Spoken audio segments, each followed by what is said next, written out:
Hi YouTubers, it's George.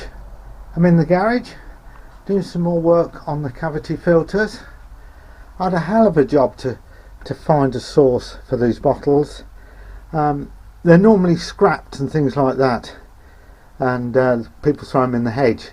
I found these two like in the hedge, and I tried the Corby free cycle where you can ask for things.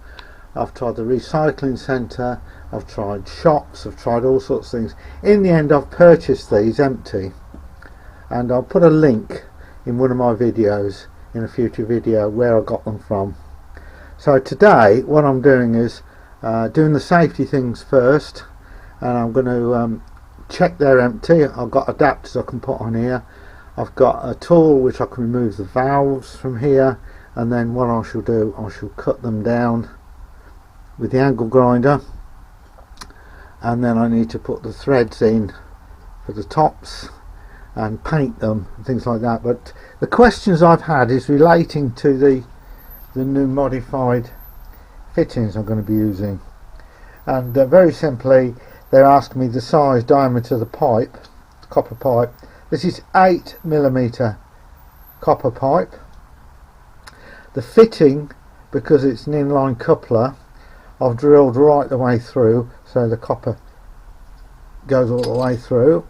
And another question I've had, the little olive that would normally grip the pipe, I've put a cut mark in it. I don't know if you can see it in this camera, so that it undoes and does up tightly, but it enables the copper pipe still to slide. Now on the underside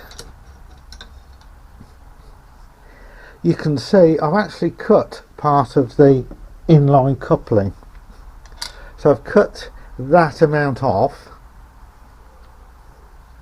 so I can solder it. I didn't want too much protruding in here, just in case it affects the tuning. Now then, a quick explanation of these things. Let me put my bench light on. You might be able to see the cut mark there. I don't really can see it there in the olive. Right, put that back on.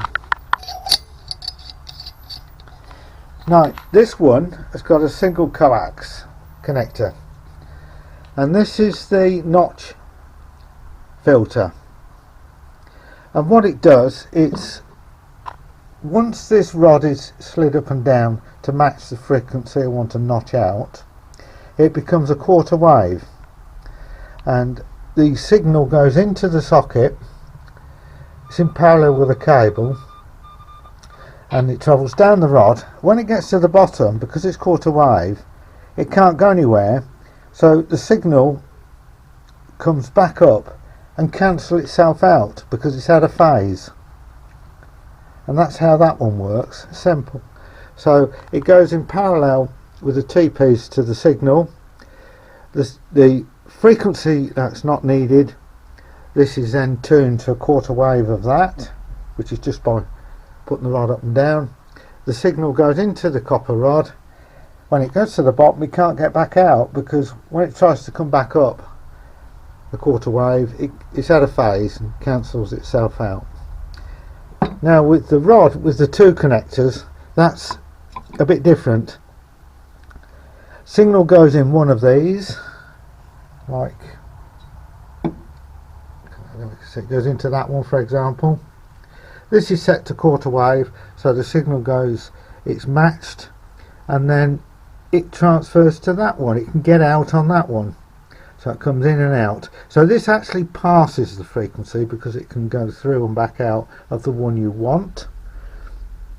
And that one, because it only goes in, it stops in, if you see what I mean. And they're tuned similar way by loosening the nuts and sliding the copper rod in and out.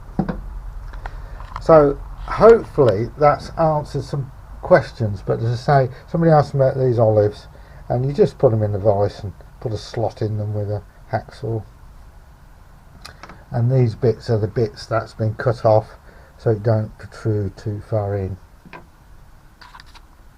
So now I'm going to get on with checking there's no gas in them and removing the valves if I can.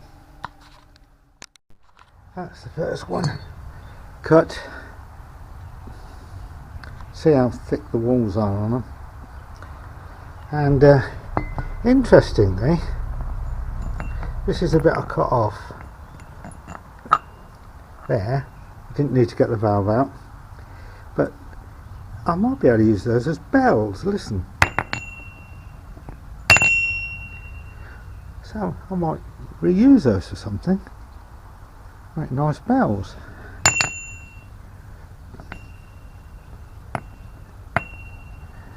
Or am I being silly? Anyway, this is the second one now. Take the top off.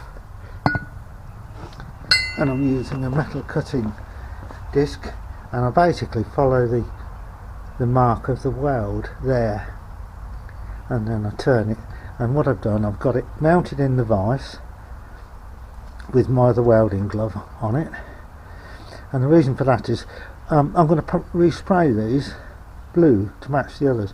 I want to retain the finish, you know, I want it to look good as well as functional. What I do to make sure the ends are flat once I've cut them is I put a sheet of glass on the top, and then I grind it to make sure it's going to be flat. You know, there's no raised edges, and I will go over it with a file as well. I'll do that, take any rough edges off, and it's just a matter of putting slots in now for the screws. And yes, I do actually solder the screws in. Next step is put slots in, because these are the screws I'm going to hold the top on, and if you see, these are the screws, and they will be soldered in there, and there's 4.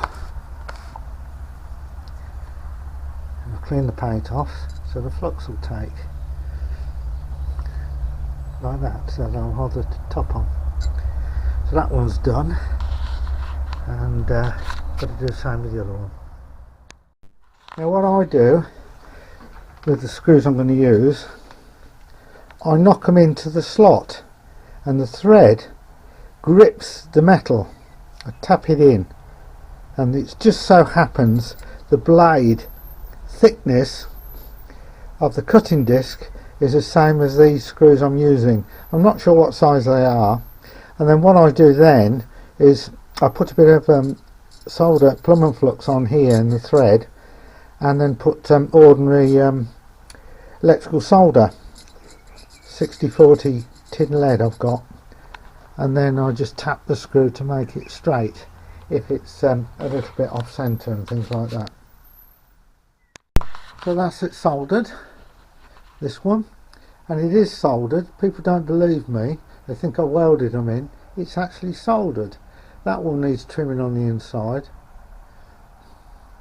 and these heads want cutting off, so it's just threads. That's that one done, and it's still warm. Let's get it out the vise. Put it outside to cool off, and then I shall file that down, and then that will be ready for painting.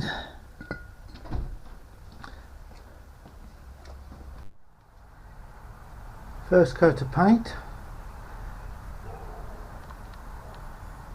It's not the best job I've done on these, but it'll be okay as long as it works at the end.